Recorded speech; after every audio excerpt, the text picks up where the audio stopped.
Hi, and welcome to Tennis Talk, episode 20 with Brian Danielson. In this episode tonight, what I will be doing is I will be doing over the phone interview with a very good friend of mine, John Ravenscroft, out of Tulsa, Oklahoma. I always go back to my roots in Oklahoma, in Tulsa, because that's where I grew up. That's where my formidable years in playing tennis took place back in the day at that time. So what I'll be doing is letting you listen to the interview and then pausing it and talking a little bit where I was in my tennis career back then.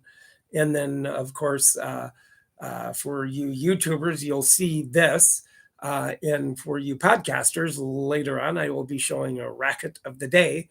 And so if you want to go see what I'm talking about with the racket of the day for you podcasters, just be sure and go to my YouTube channel, Tennis Volley Talk, and you'll get to see what I'm talking about with the racket of the day.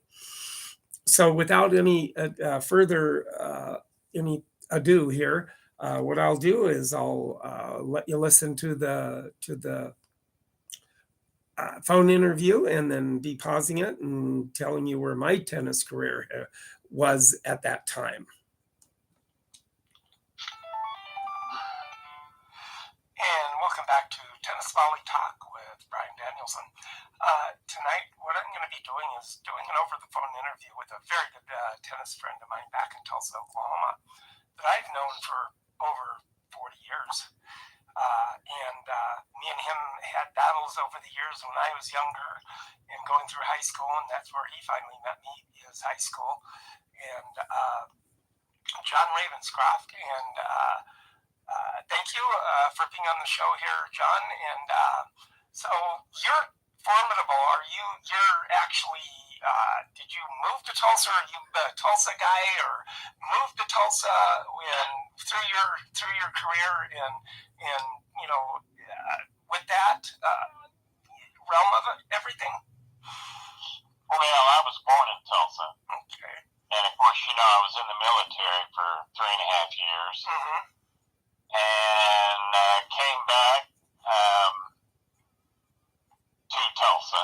Mm-hmm. I went to grad school. Got out of grad school, started playing softball. Softball to soccer. Mm-hmm. Soccer, I was playing the remaining Roughnecks from the old professional league, and got hurt. And that's when I decided to switch to tennis. Oh, okay. All right. And you? and met me, one of the young whippersnappers at the tennis court. You were a whippersnapper back then. Oh gosh, I know. Go figure that one. I mean, you met me and Ron Meadows, my doubles partner back, because me and him were doubles partners back then too. And you were kind of playing along when you kind of got into your tennis. I would think was when you started playing the guys like Julian Williams, Haywood Kelly, Dave Klarman, all those guys that used to play back in the day. Barney, I can't remember his last name, but his name was Barney, and what a player he was. And then also Mel Strabla was a heck of a player too. Mel was good. And Mel was just a slice and dice and smooth strokes and serve, and he would like, what slice stuff, backhand slice, drop shots. He'd run you ragged if you didn't watch out. And so would Dave Klarman too, back in the day at the Hale tennis courts that we used to play out at the high school, which were back then white cement of all things and yellow painted lines and a chain link fence for a net. Go figure that one. That was amazing in itself then too, and everything.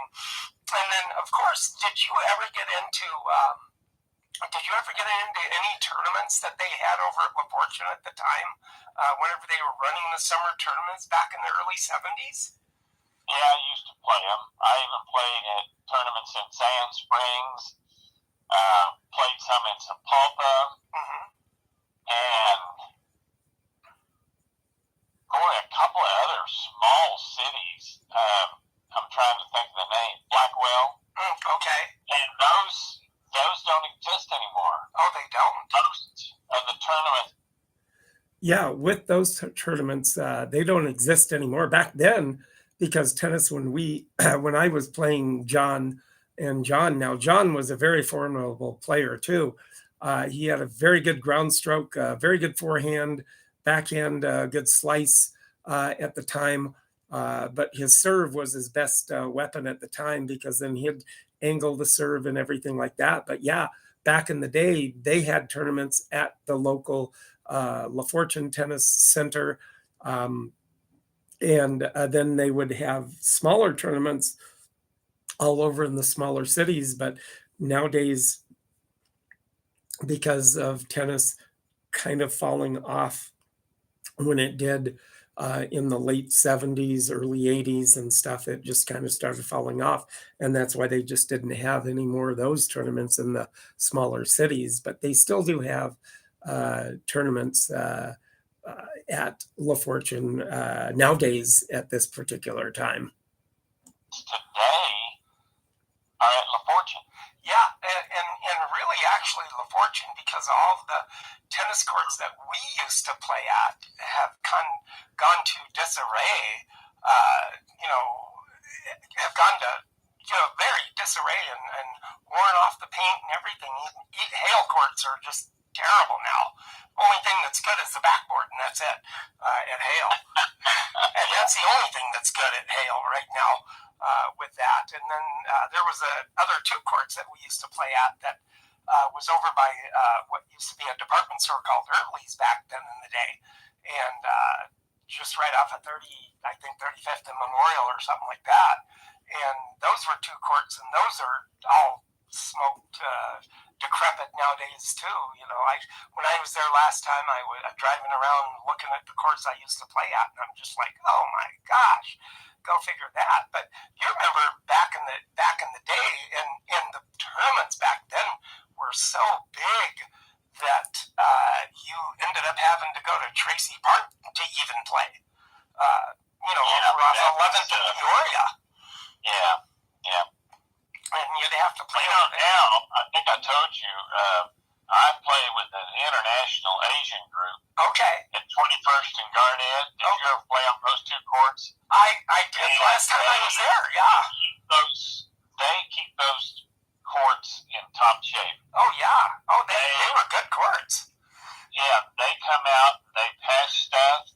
They've called the city, and they've come out, and we got new nets. Oh, my gosh. That's the only one I know of is kept up, and it's because all the guys that play in, all the Vietnamese and Asians that play here have some connections and call. Oh, yeah. That's right. Within the city connection to be able to get that done and everything, too. Yeah.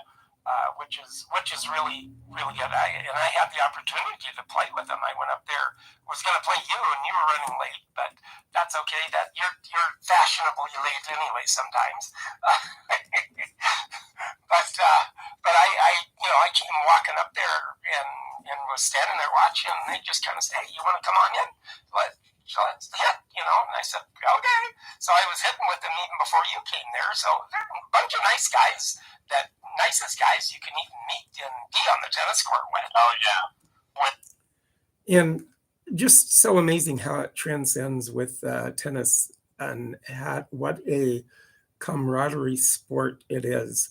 It transcends, you're a tennis player, come on out and play tennis, and that's what you do. And a bunch of very nice guys, very good tennis players too, with those particular players in the Vietnamese culture and stuff. But yeah, very good and very nice guys to be able to play with. Now, I'll tell you what, we had a picnic at 6 o'clock on those two courts, and the Vietnamese served food. Oh my gosh. That must have been good. Can you imagine a group throwing a picnic? Oh my gosh. Oh man. It was nice. It really was. Must have been. It's a bunch of Asian food though. And I ate some, but I wasn't that excited. Yeah, those fish eyes looking at you are a little bit disturbing. Yeah. But yeah, no, it's with growing up in the Tulsa area, I played in a few La Fortune, and you remember Charles Cunningham too. He used to be the big director. Yeah. And he used to string rackets back then too, and then back over on 31st and Yale, there was a guy named Jack Steiger that strung rackets too. Promised you in one day stringing. And him and his son strung rackets for everybody that brought him in. And he sold shoes. He sold the Perry line of clothes, or shirts and shoes. Fred Perry, yeah. Mm-hmm. Yeah, I remember that. Yeah. And with that, it was just, it was such a, and he had a little tennis court right next to his house too. So, but not very many people really knew about it. I watched him play, and he was probably back then when I saw him playing, hitting with the cronies on his court, where he was probably 90 years old at the time. And still playing. My dad had gotten an autograph canvas cover with his address on it, with him being 98 plus, but and that was so cool. But that later happened to get taken in a storage unit that I had. The only one got broken into and got stolen, but really ticked me off though too. But one of those things that happens, I guess, with that. But that was one of my collections that I had. But over the years, I've taken pictures, and remember that Long Gone Now, which is the Shadow Mountain Racquet Club, that they had the Bank of Oklahoma tournament there for 10 years. There at Shadow Mountain. I joined. Mm-hmm. Yeah, with that, Jack Steiger back in the day, he was, probably in his 80s, early mid 70s. When I first started taking my tennis racket there to get strung, he'd promise you stringing in one day, bring it in one day, he'll have it ready for you the next day. Him and his son strung rackets for everybody back then, and what a way! And then to have him have his house was there, had the little shed off to the side back by his house that they had the two stringers there, and he sold tennis shoes. Like I said, Fred Perry brand, and the shirts back in the day. But what a wonderful way to actually have that tennis history of being able to have your racket strung in a day back then, which was really uncommon back then, because if Charles Cunningham was going to string a racket, he wouldn't have it done for 3-4 days. But Jack Steiger, he'd have it done in a day. And played there for a few years, and finally moved. Some of the guys I was playing moved to La Fortune, to the group I'm in right now, which has got 64 individuals. Really? As young as 35 and as old as 81. Oh my God. That is amazing in itself, my God. Well, I'd like to take on some of those 35-year-olds and show this. I still have some game left. I know I do. As much as I like to think I do, but yeah. But with that and growing up, and also, I even actually have a call into Tulsa Tennis Club too. That's over there at 31st and Columbia. That a lot of I played USTA against Tulsa Tennis. Okay. And they had 2 concrete tennis courts. Yeah, they have like 6, 7. And the rest of them were clay. Yeah, you remember that? Yeah, 6, 7, 8 clay courts or something like that. But you go there to play on that clay, and that clay grabs that ball, and everything's low. Oh, I know. You got to adjust, and those guys play on it all the time. Yeah, that's home court and all that sort of stuff too. But you got it. But really, actually the funny thing is so many people just don't quite know about the Tulsa Tennis Club either. Founded in 1926, but to actually be built within a housing addition in that area. Yeah, real expensive houses. You aren't kidding. There's some mansions in that neighborhood in that area, and that's that. You got it. Oh my gosh, there's some mansions there. But to have that built and be there, a lot of people just don't know unless they belong to it and everything too. So, but that's one of the calls I have in too, to talk to somebody that knows everything about it, because they used to have the junior players that come through there back in the late 60s, early 70s. John McEnroe, Chris Evert, Vitas Gerulaitis, Jimmy Connors came through there when they were juniors and playing juniors. And came through there and played on those courts at the Tulsa Tennis Club. Oh my God! Yeah, and it's just amazing in itself to have the rich history of what tennis is in Tulsa, with that rich history that they have going in Tulsa with that too. And you remember Cliff Price that owned Totally Tennis too. Sure. And then I actually had a phone interview with him and interviewed him, and it's on my podcast, Tennis Volley Talk. With any of you YouTubers that want to go see that, go watch it. Episode 10, I believe it is, and 10 and 11 is what it is. And then also later in my podcast with this interview, I'll be showing Racket of the Day. So all you podcasters, if you want to go see see what I'm talking about with the Racket of the Day, just be sure and go to my YouTube channel, Tennis Volley Talk, and you'll see what I'm talking about with the Racket of the Day of my 250 racket collection that I have too. And if you watch the YouTube and my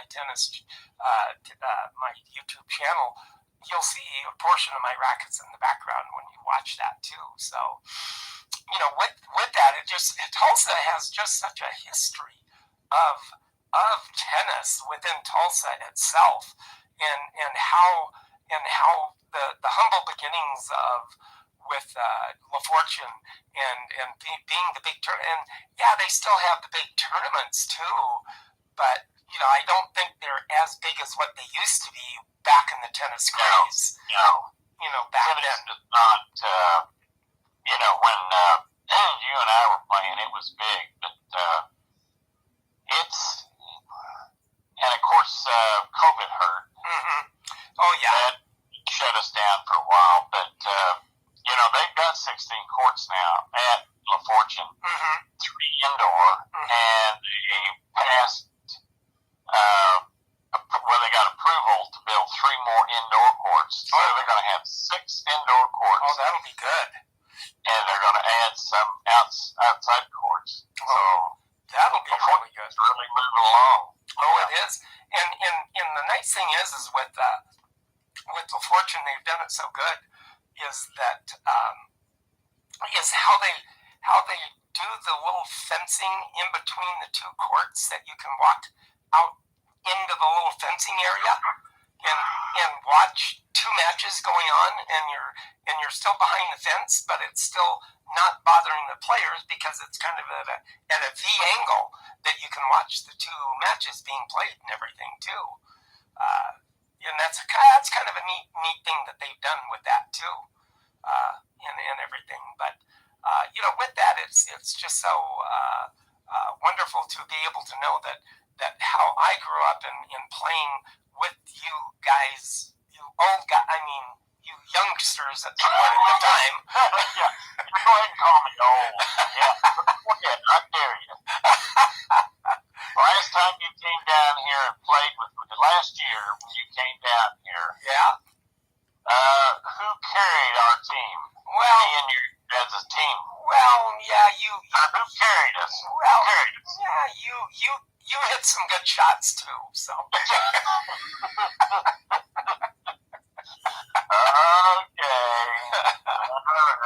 Oh my gosh, yeah, and then with that, this being able to grow up and have the camaraderie that we had on the courts at the time, with going out there, and if you got there early morning on a Saturday, and you wouldn't get a court unless you'd move somebody, and you'd kind of fill in with the doubles and come on in, fill in, and you'd play all round robin with everything. Those courts would be full up until 4:00 in the afternoon. Anybody that didn't know anybody, that's when they'd get a court, is in the late afternoon is when those courts would open up. Yeah, with that, but just to be able to have the camaraderie, and with the guys that we grew up with, that are long gone now, of Julian and Haywood and Haywood Kelly, and then Dwight, Colonel John Mason. Yeah, John Mason. Called Jerry. What's Jerry Waddick. Yeah, and I used to play with him a lot. Oh yeah, you guys were a formidable doubles team too. Yeah, and he moved away. Yeah, and moved away. But me and Ron used to play him and Haywood Kelly a lot in doubles. Yeah, and they were a good team together too. And with Julian and those guys, to be able to grow up and learn my formidable years of playing tennis at the time, because I grew up with Skelly Court, one court, and me and two other buddies played tennis for the whole summer, and that's kind of what started my formidable years of playing tennis. And then I kind of hooked up with all the people at the Hale courts, and then that's what they all took me and Ron under their wing, and just kind of had a wonderful friendship with everybody. And that is true, because whenever it was back like when 16, 17 years old, going over to the Hale tennis courts, the high school tennis courts, and to be able to have those guys at the time. Some of those guys were probably mid 40s, 50s, approaching 60, but still had a game that they could play, and played well against us youngsters. But still a best group of guys that a young kid could actually fall into and to be playing with back in that day. For the years that I've played tennis myself, and everything. So, but that's always been a fun thing to do. And every time I go back to Tulsa, got to play some tennis with you guys. Well, and see if we can still take on those younger guys. Yeah, and everything. But that's so wonderful to be able to reminisce with where I grew up in my formidable years within tennis in Tulsa, and such a wonderful thing to be able to do, and to have you on my tennis podcast to do this. Now, like I said, if you want to watch it, you can, because what I'll do is I'll kind of what I end up doing is letting the people on my podcast listen to this particular interview, and then I pause it, let them know where I was in my tennis career, and just kind of do a podcast from that aspect of it too. So, Tennis Volley Talk, it's on YouTube, so give it a check and look at it, and leave a comment if you want to. That would be good. Nice one, I should say. So, but John, always a pleasure being able to talk to you, and so nice to have you on with my podcast, Tennis Volley Talk. All right, I can't wait till you get down here so I can show you up. Okay, well, I might let you win one or two games or something. Who knows?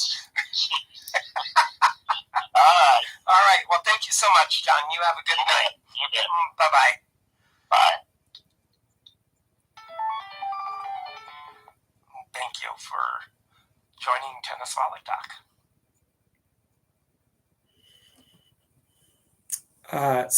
That was the interview with John Ravenscroft. I've known him for over 40 years, one of the guys that took me under the wing back in the day, and we had some mini matches that we played and over the years. So yeah, it's been a wonderful time to be able to play and go back there whenever I've gone back there and play with John. Plays more doubles nowadays, so and that's okay too. Some of the guys can have a game at 80 plus, mid 70s and 80s, still have a very good game.